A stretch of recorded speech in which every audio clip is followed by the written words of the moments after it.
everybody and welcome back to the channel. My name is Alan and this is my life in Taiwan, and today we are going to jump straight into the content of today's video, which is going to be discussing the contents of and indeed Taiwan's performance in a report that I found recently online known as the English Proficiency Index, which measures the levels of English among countries where English is not the first language. And more specifically, I'm going to take a look at how Taiwan performed when compared to some other countries around the world, and indeed how we compared to some of our neighbors here in Asia. And then after we've taken a look at the results, what I'll do is I'll give you my opinion as to why we fared as we did, and of course what I think we can do as a country to improve next year. So let's just jump straight into it, and before we do, I just want to clarify that I'm not coming at this as your typical arrogant foreigner expecting every country I go to have exceptional levels of English in order to facilitate my wishes and needs. But it cannot be denied that English has become the default international language of choice, not to mention the amount of international trade and business that rely on English in order to interact with each other. In fact, the World Bank published this report back in 2016 showing a direct correlation between English ability and average annual income of non-English speaking countries. But not everything has to be that serious, of course, because there is that lighter, more fun side of English that will allow you to enjoy Hollywood movies, Western music, and other such entertainment that, luckily for me, has been primarily based on the English language. So I think we can all agree that whether we like it or not, English has become the designated language of entertainment, business, trade, tourism, and indeed academia. And if there's one thing I've learned about Taiwanese people after 11 years of living here, it's that they are a very proud, somewhat competitive nation that are not very happy when ranked below neighboring Asian countries when it comes to academic subjects, which is exactly what has happened here in this English Proficiency Index. The EPI has ranked Taiwan in 48th position out of 88 countries that took part, and a pretty lackluster 10th position in Asia with an overall classification of low English proficiency. And perhaps one of the more concerning results is that Taiwan's performance actually decreased since the previous year. Our English level is going backwards and not improving. And if we look at some of our neighboring countries within Asia, the news doesn't get any better. Singapore ranked 3rd in the world behind Sweden and Netherlands, whereas our closest competitors were Chile and China in 46th and 47th place respectively, and Japan and Pakistan just behind us in 49th and 50th place. And one other interesting comparison I found with another Asian country is that Hong Kong actually ranked at 30th place out of all the countries. And I was quite surprised by this. I thought they would perform much better due to the large British influence there and the huge amounts of international trade, but according to this study, that isn't the case. And interestingly, after Singapore finished 1st place in the Asian countries, 2nd place went to the Philippines, and 3rd place went to Malaysia. Now, I'm not too surprised by the Philippines, as English is actually one of their recognized official languages, but Malaysia did surprise me. Whatever is happening in Malaysia with their English studies, they are doing a fantastic job. Anyway, yes, those are the results, and here is the full list of Asian countries and where they finished in comparison to each other.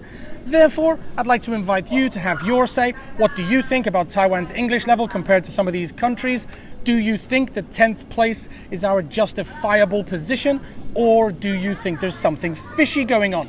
Whatever you have to say, then please, by all means, drop a comment down below and we'll have a chat. Of course, as an English teacher here in Taiwan, I do have my own opinion. So let's jump into that teacher's opinion right now. And you may think that as a teacher, if I had a class of students that all of which had performed terribly in an exam, then you may think I'd be angry with all of the students, right?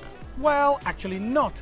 If an entire class of students has performed poorly in a particular quiz, yet another class or students from another school have performed well in the same quiz, then the blame shouldn't really lie at the feet of the students, but more likely the blame should lie with the teacher, the school, or the school system.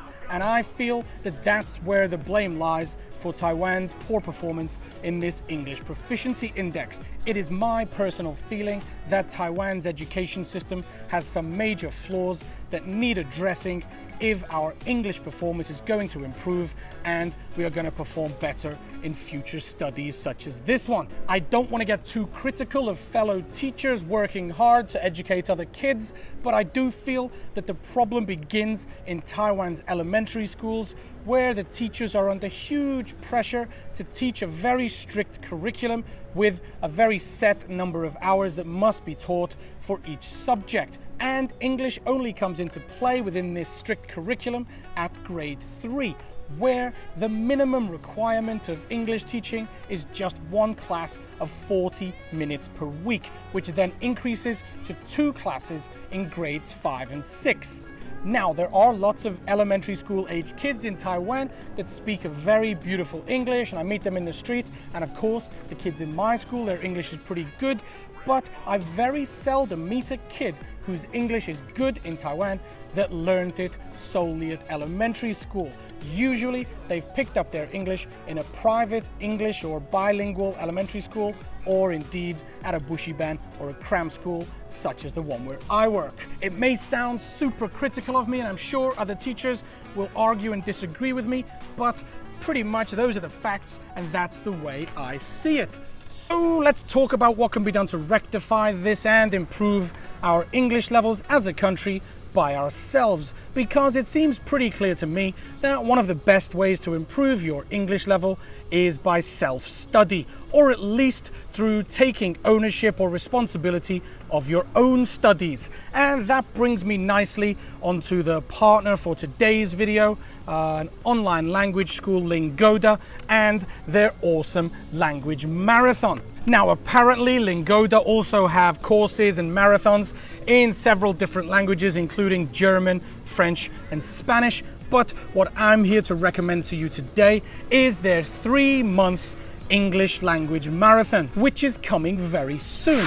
And the reason that I'm happy to work with this company and recommend their marathon to you is that if you sign up and pay the €49 deposit before September 9th using my special team VVVIP code, which is TALK65, then you'll immediately be given a €10 discount on that initial registration fee. But, and here's the deal breaker for me, if you complete the marathon and attend all of the online classes, one a day for the 3-month period, then they will refund you 100% of any fees you've paid that far. It seems like an absolute no-brainer to me, and if there was a Chinese option, then I would be absolutely jumping at the chance to qualify for a free Chinese marathon with native-speaking Chinese teachers, as Lingoda do with their native-speaking English teachers. I must say that I have had several companies approach me to promote different online English learning apps and courses, but this is the one that I actually chose to go with because not only is it so intensive and pretty much guarantees results, if you do complete it, then you're basically going to get 3 months of English tuition for absolutely free. And if any of you know me well, you'll know that my favorite stuff is free stuff. But yes, once again, thanks to Lingoda for partnering up with me on this video, and a reminder to you guys, go register for the English language marathon before September 9th using my code in order to qualify for that €10 discount, and then the marathon begins on September 23rd. I'm pretty excited to hear about it and see how many of you guys can use it to improve your English and get 100% of your money back. Now, before I go, I just want to do the usual thing and invite you to leave your comments or questions down below. What do you think of this EPI report? Do you think that Taiwan's position of 10th place in Asia and 48th in the world is justified? Or do you disagree? Do you think this is all just a load of propaganda? I'm not sure. I think some of the people I meet in Taiwan do have wonderful levels of English, but then again, other people may be not so much. Let me know what you think in the comment section down below. Time for me to get myself back to class, teach the kids of Taiwan. Hopefully I can be a part of the solution, not a part of the problem, and try to get this country's English performance as high as possible. Thanks so much for watching. Time for me to say goodbye, get out of this sun, and as always, I'll see you next time in My Life in Taiwan. Peace.